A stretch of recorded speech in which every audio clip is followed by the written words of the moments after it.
হরে কৃষ্ণ। সামনে আসছে 14ই জানুয়ারি, অত্যন্ত পবিত্র একাদশী। কি বলুন তো? শর্তিলা একাদশী। এই একাদশীতে তিল দ্বারা 6টা যদি আপনি কর্ম করেন, কত যে আপনি লাভবান হবেন এবং কত পাপ থেকে মুক্তি হবেন এবং ভগবানের কৃপা লাভ করবেন। দেখুন কি বলছেন একাদশীর মাহাত্ম্য। এই শর্তিলা একাদশীতে অবশ্যই সেটা সবাইকে শেয়ার করবেন, বলবেন। তাহলে কী হবে, এই জগতের মানুষ তো জানতে জানতে অনেক কিছু করে ফেলে পাপ কর্ম, তারা উদ্ধার হবে আপনাদের কৃপায়।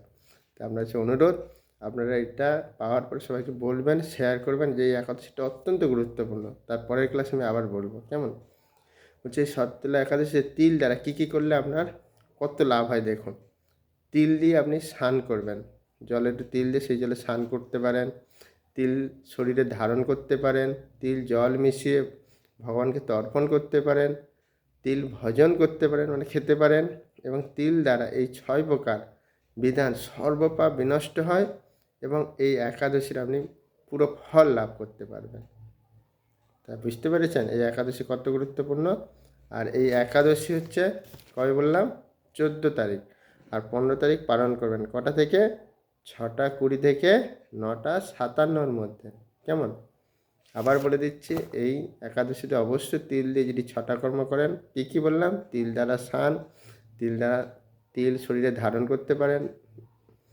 বেট ধারণ মানে কি? বেটে গায়ে মাখতে পারেন।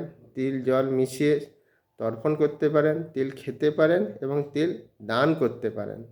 এই 6 প্রকার যদি কর্ম করেন, আপনার যত পাপ আছে জানতে অজান্তে মানসিকভাবে সব পাপ নষ্ট হয়ে যাবে। এবং এই জন্য এই একাদশীর নাম হয়েছে কি?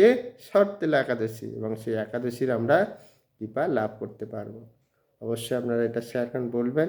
এর পরের ক্লাসে আমি বলবো এই একাদশীরই, এই শর্তিলা একাদশী কী কী থেকে আপনি মুক্ত হতে পারবেন। আরও অনেক কিছু আছে, কেমন?